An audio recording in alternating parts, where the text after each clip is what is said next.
Microsoft List est un outil formidable qui peut vous permettre de structurer vos informations, de les faire évoluer.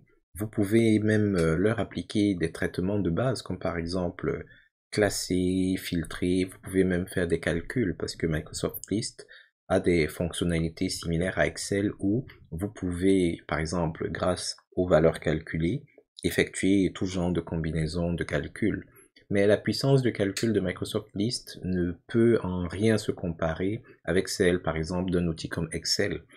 De même, la puissance d'analyse de données offerte par Excel est à ce jour incomparable dans l'univers de Microsoft. Donc, si vous voulez prendre les informations que vous avez structurées, collectées, peaufinées dans Microsoft List pour pouvoir les exploiter de manière supplémentaire à l'extérieur de Microsoft List, ce qu'il faudrait faire, c'est vous rendre dans Microsoft List, bien entendu, et ouvrir la liste qui vous intéresse. Donc, dans le premier exemple, on va ouvrir Démo Contact qui est là. Lorsque vous êtes dans votre liste et que vous observez les options qui sont offertes ici en haut, vous pouvez voir qu'il y a une rubrique pour l'export. Dans cette rubrique, vous aurez toutes les façons d'exporter l'information qui vous sont disponibles. Vous pouvez exporter vers Excel, exporter dans un fichier CSV, exporter dans un fichier CSV avec le schéma et exporter vers Power BI. Alors rapidement, exporter vers Excel, ça va vous permettre de générer un fichier que vous allez manipuler dans Excel pour faire vos différents calculs. Exporter dans un fichier CSV, c'est plutôt un fichier CSV qui va être généré. Alors, il y a des différences et des similarités entre les deux. On y reviendra un peu plus tard. Il existe certains systèmes qui vont vous demander non seulement que les fichiers à importer dans leur système à eux soit CSV, mais que ce CSV soit couplé avec un schéma. Dans ces cas-là, c'est ceci qu'il faudra prendre. Et bien entendu, si vous voulez utiliser les outils et la puissance de Power BI, c'est plutôt exporter vers Power BI qu'il faudra considérer. Nous, on va juste parler d'exporter vers Excel et vers les fichiers CSV. Donc, vous venez, vous faites votre choix. Donc, dans le premier cas, on va prendre exporter vers Excel. Alors, ce qui va se passer lorsque vous exportez vers Excel, c'est que ça va générer un fichier. On s'attendrait à ce que le fichier généré soit un fichier Excel, mais non, ce sera un fichier IQY. Donc, si on vient ici.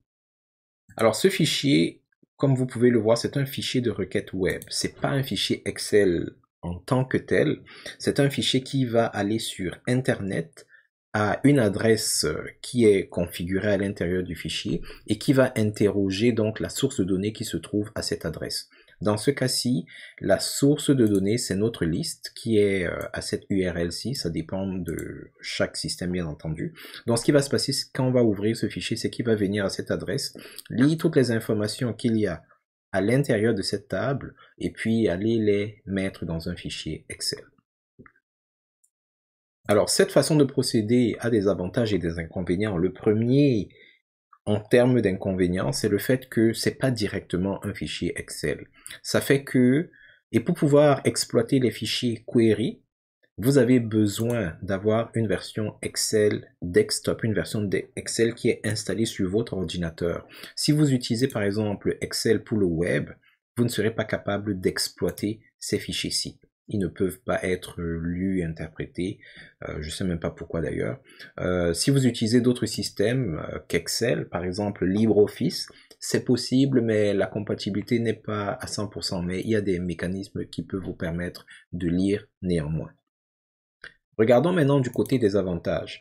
Du moment que ce n'est pas un fichier Excel, que c'est juste un fichier de requête, ça fait que ces fichiers query sont extrêmement petits.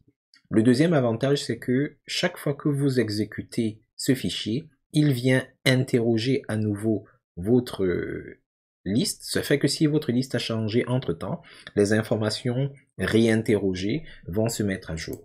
Alors, pour en faire la démonstration, je vais ouvrir le fichier query.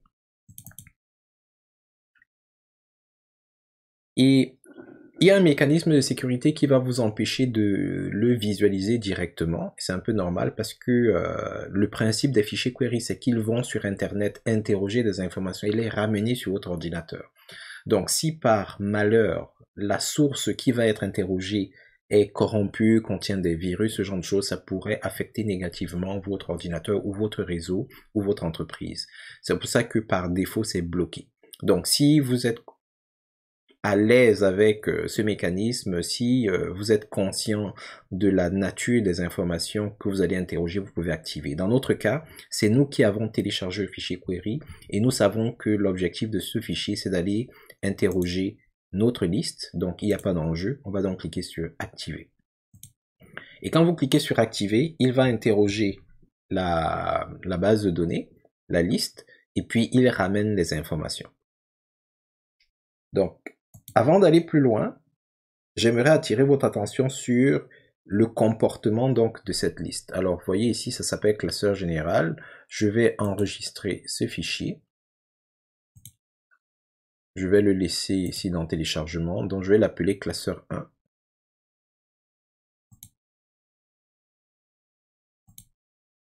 Donc, le voici ici. Maintenant, je vais repartir sur ma liste. Et par exemple, cet individu, Wildera Serafini, on va la modifier. En fait, on ne modifie pas la personne, on modifie les informations de la personne. On va l'appeler Winderaldine Serafini, on va ajouter un E muet. On valide. Donc maintenant, on va réexporter les informations vers Excel. Ça va nous donner un fichier query 1.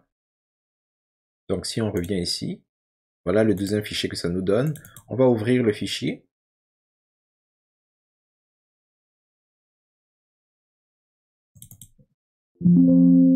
Alors la boîte de dialogue apparaît toujours pour nous avertir. On active. Et là, on va lui demander d'afficher cette information dans une nouvelle feuille de calcul. Et là, vous pouvez constater, regardez, que à la troisième ligne, comme il a réinterrogé la base de données maintenant, ça fait que l'information a été mise à jour. Donc, au lieu de s'appeler, je sais même plus comment elle s'appelait, voilà, elle s'appelait Windridera Serafini, maintenant elle s'appelle Windrideraldine Serafini. Ok.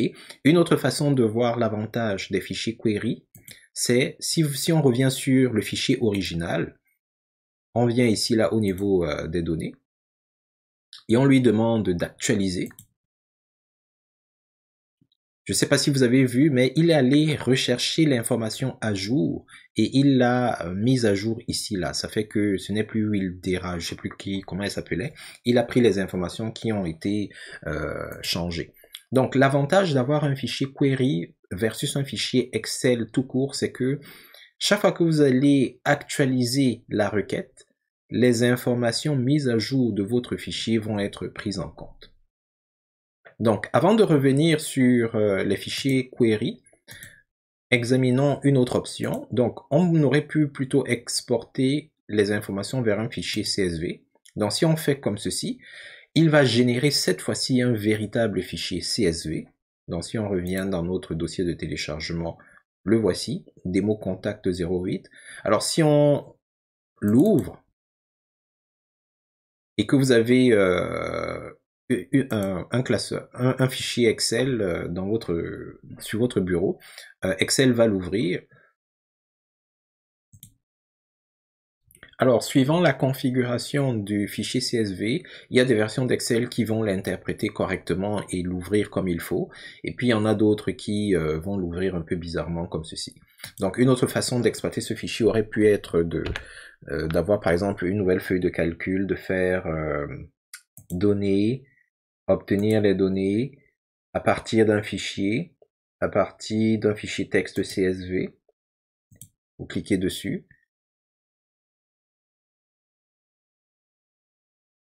Et quand Excel décide de s'ouvrir, vous sélectionnez le fichier en question, vous faites importer.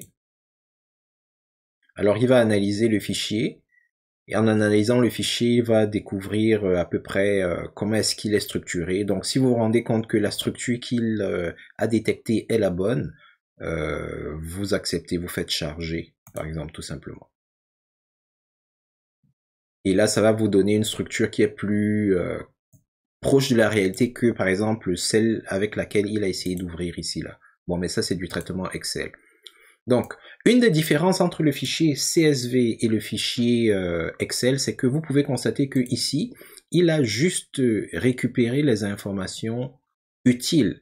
Alors, la liste qu'on a exportée, c'était une liste de contacts. Nous avions 2 colonnes utiles, le nom de famille et le prénom. Donc, si vous venez dans le fichier CSV, on a le nom de famille, le prénom. Il n'y a pas de fantaisie, etc. L'autre avantage des fichiers CSV, c'est que il existe beaucoup de systèmes qui vont vous permettre d'importer des informations qui viennent d'ailleurs. Et ce genre de système, c'est en général facile d'importer les données quand vous leur fournissez un CSV. Ok? Donc ça, c'est un autre avantage. L'autre avantage du CSV, c'est que si vous n'avez pas une version Excel installée sur votre poste de travail, vous avez juste la version en ligne, Excel Online, vous pouvez importer et utiliser Excel Online à partir de votre navigateur sans aucun problème.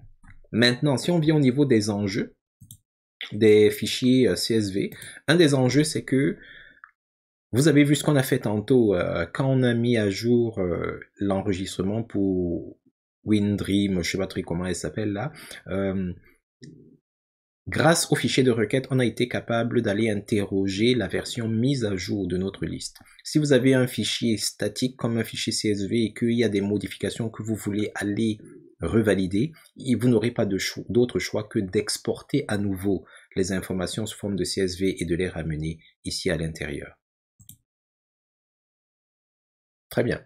Parmi les autres considérations à avoir lorsque vous décidez d'exporter les informations de votre liste, il faudrait savoir, surtout si vous êtes dans une liste qui comporte plusieurs affichages, que lorsque vous allez exporter l'information, ce sont les informations qui sont affichées dans l'affichage, dans la vue où vous vous trouvez, qui vont se retrouver dans votre fichier d'export. Alors, je m'explique.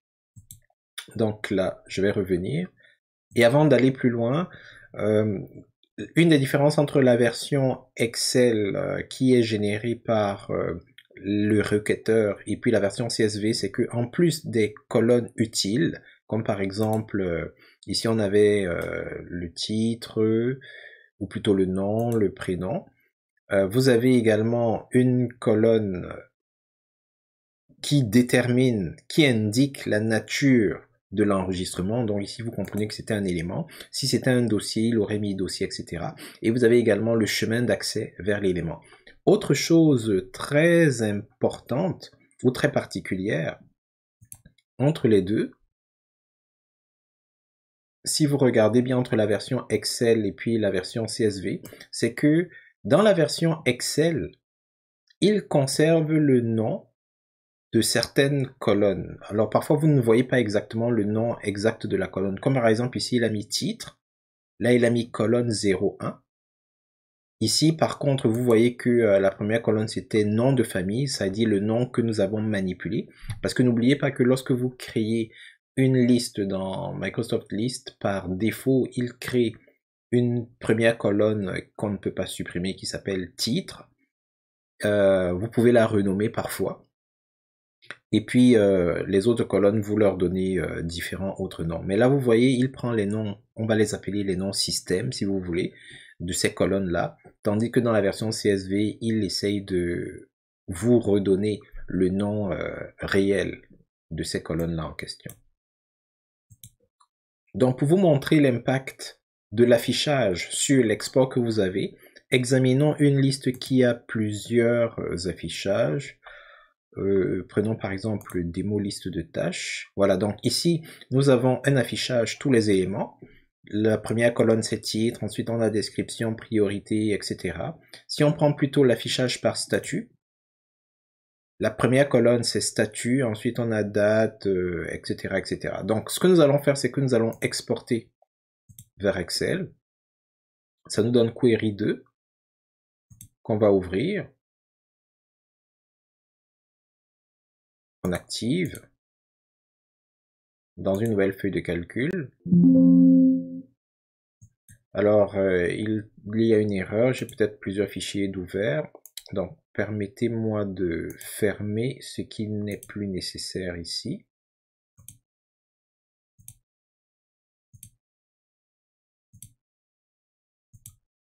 Très bien, on va recommencer.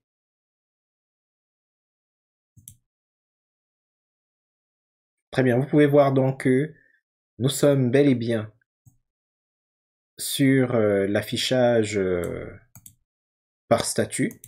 Donc, nous avons première colonne statut, ensuite la date de début, nous avons la tâche. Regardez ici, ici ça s'appelle tâche, mais dans Microsoft List ça s'appelle titre. Nous avons la description, la priorité, les dates de fin, les dates de... etc. Si on change de vue, on se place dans tous les éléments et qu'on exporte, ça nous donne Query 3. On va ouvrir. On active. On met dans un nouveau classeur. Vous voyez que la première colonne cette fois-ci, c'est tâche, ensuite description, ensuite priorité, puis date de début, date de fin, etc. Quelles que soient les colonnes qui sont visibles au niveau de votre affichage, à la fin, il va rajouter ces deux colonnes-ci, type d'élément et puis chemin d'accès. Donc, pour que vous voyez comment le type d'élément également peut avoir un impact, cherchons une liste qui comporte plusieurs types d'éléments. Donc, peut-être des mots Excel avec modification. Je pense qu'on a manipulé des tas de trucs. Oui, on a des dossiers ici. Donc, si on exporte celui-ci, ça nous donne Query 4.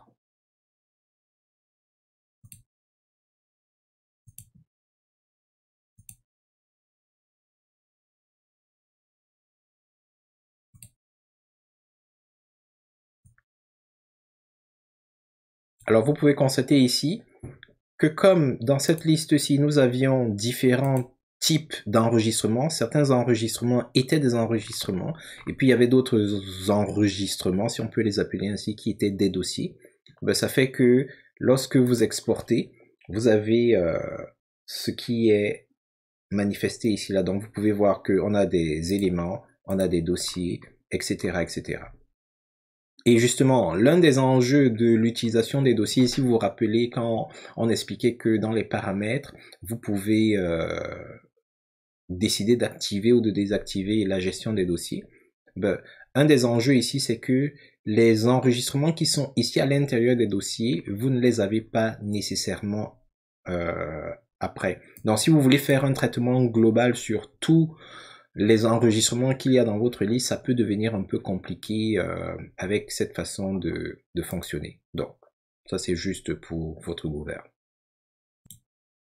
Très bien. Donc, pour récapituler, si vous avez l'intention de manipuler les informations qu'il y a dans votre liste à l'extérieur de Microsoft List, il faudrait vous rendre sur Microsoft List, vous ouvrez la liste qui comporte les données que vous devez exporter. Si jamais cette liste-là comporte différents enregistrements, positionnez-vous sur, pas plusieurs enregistrements, mais plusieurs vues aux affichages, positionnez-vous sur la vue qui comporte les informations que vous voulez exploiter. Une fois que vous êtes sur la vue en question, vous vous dirigez vers la rubrique exporter et vous choisissez le type d'export le plus approprié. Si vous devez envoyer l'information dans un autre système, ce sera probablement exporté vers un fichier CSV ou exporté vers un fichier CSV avec le schéma. Si vous voulez directement vous rendre dans Excel pour manipuler, vous pourrez prendre en général exporter vers Excel. Exporter vers Excel ne va pas générer un fichier Excel, il va générer un fichier de requête qui, exécuté, va aller interroger la dernière version de votre liste pour pouvoir vous permettre d'effectuer les différents traitements. Et cette version de fichier, le fichier requête, pour qu'il puisse être lu et interprété, il a besoin que vous ayez sur votre poste de travail une version d'Excel Desktop.